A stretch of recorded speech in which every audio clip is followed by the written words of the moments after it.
E a Justiça Federal começa a ouvir em Curitiba as testemunhas de acusação da Operação Lava Jato.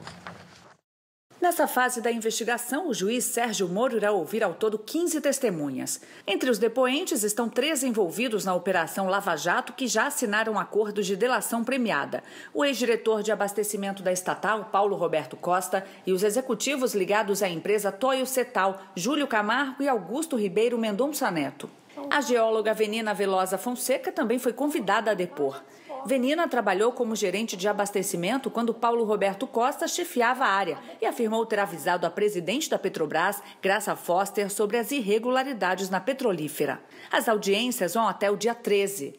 Para facilitar o entendimento do cidadão sobre esse escândalo da Petrobras, o Ministério Público Federal disponibilizou em seu site uma página com informações detalhadas a respeito da Operação Lava Jato. Na página, o esquema de corrupção na estatal é apresentado com gráficos e explicações detalhadas.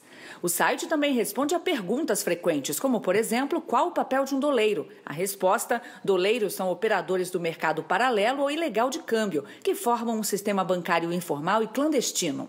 E empresa offshore, criada em um paraíso fiscal, no qual as leis dificultam a punição de crimes e a identificação do dono real da empresa.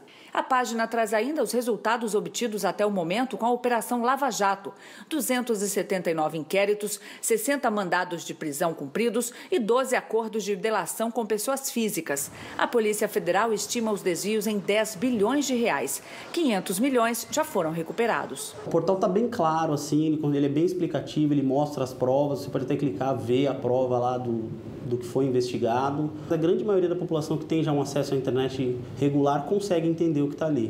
O Ministério Público, mais uma vez, mostra, primeiro, força, independência, cumpre o seu papel de uma instituição fundamental no combate à corrupção no Brasil, de defesa do dinheiro público, da res pública, de informação à população. Nada adianta a Justiça mostrar a sua força, a sua independência, se os eleitores não fizerem a sua parte. Ayrton, é isso. Você acha positiva essa abertura do Ministério Público dessa ação específica da Operação Lava Jato? Assim, explicação, detalhamento, para que o cidadão acompanhe, cobre? Eu só tenho medo que alguns aprendizes de doleiros desse tipo aprendam alguma coisa para continuar praticando o crime ou evitar ser punido. Mas eu acho que quanto mais a população souber qual é o processamento do crime, vou chamar assim, como é que a coisa acontece, mais ela vai poder tomar consciência dos malefícios que isso traz para ele. Porque, aparentemente, essa operação que envolve a Petrobras não traz malefício para o cidadão. Mas como não traz malefício para o cidadão? Claro que traz, ele que paga os impostos, a Petrobras, o maior acionista da Petrobras é o governo. Como é que não traz malefício? Agora, o Ministério Público tem um papel histórico a desempenhar nessa atividade de ser o defensor em última hipótese, da moralidade pública. Ele é o fiscal que está ali para proteger a sociedade. E tem hoje, é o Ministério da Cidadania, que está atento a tudo que acontece na sociedade. E tem ações próprias para isso. O mecanismo à disposição dele hoje é um mecanismo fantástico. Tem ações, tem leis que possibilitam o enquadramento dos pequenos culpados, dos grandes culpados, dos grandes empresários. Antes não tinha isso. Hoje tem um arcabouço legal que possibilita punições severas para essa gente. Agora, William, antes de terminar, eu queria lembrar uma coisa.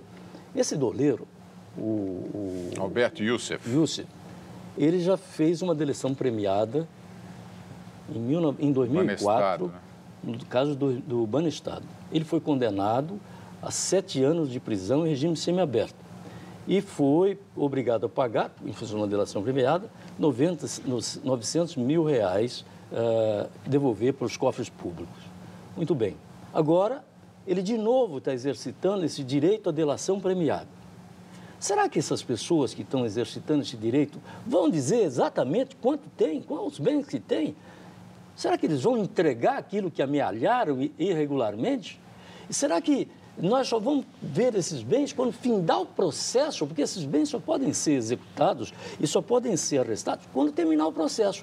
Então está surgindo aí um apoio a uma tese que é o seguinte: tem que haver uma lei, tem até um projeto de lei na Câmara que estabeleça uma ação civil pública que possa extinguir o domínio desses bens. Então, o sujeito tem lá os bens tais, está no domínio dele, só posso mexer com a sentença transitada do julgado. Não, essa ação vai possibilitar que o juiz interfira ali, faça o arresto daquele bem, faça a licitação daquele bem e apure os valores, e não tem que esperar o final do processo, que leva 4, 5, 10 anos. Ouviram Roberto Miranda, e pensar que queriam tirar o poder de investigação do Ministério Público. É bom lembrar, isso foi uma das reivindicações, uma luta e tal, porque o objetivo dos corruptos era esse, eu tinha dito aqui, era retirar o Ministério Público. Agora, triste de um país que precisa de um Ministério Público ficar correndo atrás do dinheiro desviado.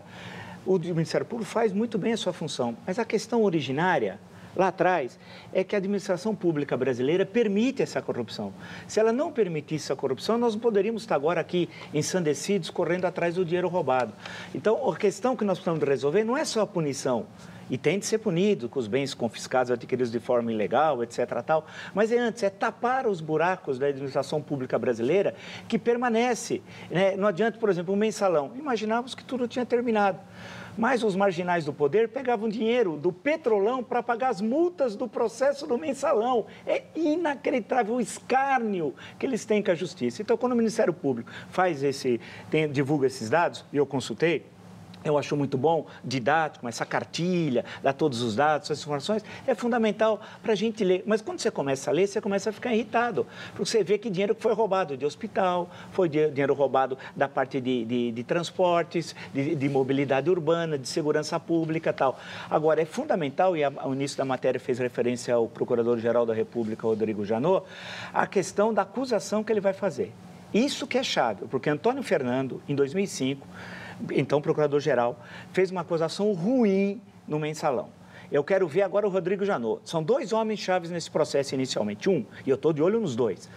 Rodrigo Janot é o que vai fazer a denúncia. E o outro, o relator, Teori Zavascki, da segunda turma. É bom lembrar que a segunda turma do STF só tem, no momento, 4 ministros, porque a presidente da República, há 6 meses, não indicou para o Senado Federal apreciar um nome para substituir o ministro Joaquim Barbosa. Então, a acusação é chave. Você não pode condenar alguém que sequer foi acusado, evidentemente. Então, vamos ver se ele tem coragem de chegar até o final na acusação. E se a acusação terminar no Palácio do Planalto, não importa quem seja, porque todos são iguais perante a lei. Eu quero ver se vai ter coragem se chegar lá no Palácio do Planalto. Porque eu sempre digo e afirmo, é impossível você ter um esquema dessa magnitude, que é o escândalo maior de corrupção. Se você for pegar do Hammurabi, no século XVIII a.C., lá na Mesopotâmia, e chegar a São Bernardo do Campo, onde mora Luiz Inácio Lula da Silva, ou seja, se for da Babilônia a São Bernardo do Campo, não há um escândalo de corrupção dessa magnitude. E esse escândalo tem chefe, e o chefe tem nome. E o nome, a gente precisa ter coragem, não ser banana. Chama-se Luiz Inácio Lula da Silva, que está com medo, refugiado, não tem caráter, não vem publicamente se defender. Ou dizer, não, eu não roubei, isso não aconteceu, ele está escondido. Quem está escondido sequer, desculpe o machismo, não honra as calças que veste. Venha dizer, Lula, se pronuncie, você organizou o maior escândalo da história, meu caro. Tenha caráter.